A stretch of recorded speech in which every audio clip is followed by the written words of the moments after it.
Hi, friends. Jennifer Johnson here with the one and only, my favorite person in the entire world. Please don't tell Mark, my husband, Scott Talley, who's the the founder, the CEO, the mastermind behind Network in Action. And it's, I get goosebumps introducing you because I'm living the best life thanks to you. And I am sincerely appreciative of that. So That's so nice. Thank you. And you had it right, co-founder, because my wife's had a big role in this company, that's for sure. But we're equally blessed to have you, and I feel the same way about our franchise owners. It's my job is so easy. It's not easy to find people like you, but if I find people with that big old huge servant heart, we're off and running. it really is. Don't make me cry. I was gonna test who was gonna cry first. I'm like, it's a race. Yep. My dad said I cried whenever I threw my old license plates away, so it's not unusual for me to cry at the opening of a supermarket. Nothing wrong with that. No, nothing wrong with that. Because these groups, this is important, are built on kindness and love and support. We need that today, and it makes a difference today. Yeah, So, no doubt, no doubt. You can lead with love and still, still have tough love and still enforce rules and still have boundaries, but you can do it with love and kindness. And that can be top down, no doubt. all right, let me get my tissue.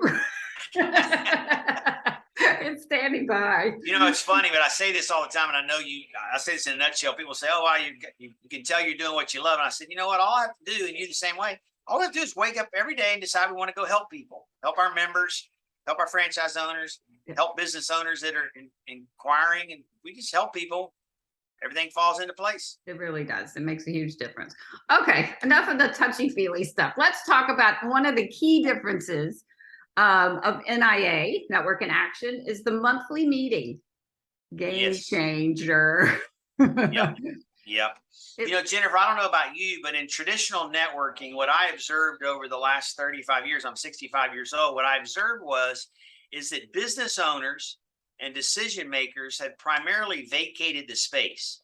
So if you owned a CPA firm and you were approached about joining a networking group, one of your friends was dragging you to a meeting at 7 in the morning, and then ultimately they had to say, hey, do you have 100 hours next year to put on your schedule? Yeah. And the person checks out, but they like networking. They know it works. So what do?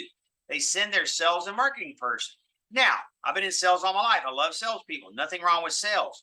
But if I go to a networking meeting and I'm there to sell, what am I going to do? I've got to go back to my boss and tell him how many leads I've got. So what I wanted to do was create an environment where we bring business owners and decision makers back into networking. Well, you sure aren't going to find many people with 100 hours. In fact, I just saw a video Dr. Meisner put out recently. Says that if you want to effectively network, you have to spend 4 to 5 hours a week. Hell, I like to spend 4 to 5 hours a week with my wife. You'd like to have time with Mark, right? I mean, who has that kind of time? People are getting someone to order their groceries and pick them up. People are having meals delivered. People are moving into high rise. They're putting AstroTurf in their yard. So what happens to this entire business population who wants to network but don't want to put 4 to 5 hours? There was no answer. So we started with a monthly meeting, and I knew right away that would attract the right people. But to keep the right people, we needed great leaders like you. You're sweet. But that monthly meeting, nobody has time. It's just, no. I tried it and you're just like, oh my Lord. Well, especially if you're going to send a business owner or decision maker to a monthly meeting to sit through 25 to 30 minutes of elevator pitches that everybody's saying the same thing every week and none of the members are listening. So good news here. If you decide to give Network in Action a chance, you will never do an elevator pitch at a meeting. We will shoot a video of why you love what you do. And when a new member comes along, it's their responsibility to find out what all the members do. It's not all the members' responsibility to help try to sell the guests. That's Jennifer's job. That's my job. So people say, well, what do you do in a meeting if you're not doing elevator pitches? And I say, wow, what a novel idea. We get to know each other on a deeper level. So our monthly meetings always include 2 things when they're run right. Movement, you move around, clicks aren't formed. We don't sit in one little U-shaped table. And we also have an added value because we have time to dig into your business or your combination. About a third of the agendas are quality of life because it's such a struggle to run a business and be a great wife and a great husband, and a great father, mother. So we try to help with those things, but we have time to do it because we're not focused at that monthly meeting on growing the group. We don't focus on the guest. I want you to stop and think about something. People like go blindly like sheep into slaughter. They go into these meetings, they don't think about it. Okay, I'm going to stand up and give an elevator pitch for 1 minute, but I'm going to waste 30 minutes of my life every week for the next year listening to people that already know what they do to try to help this private equity firm who's growing their organization. Makes no sense to me. Who's helping me?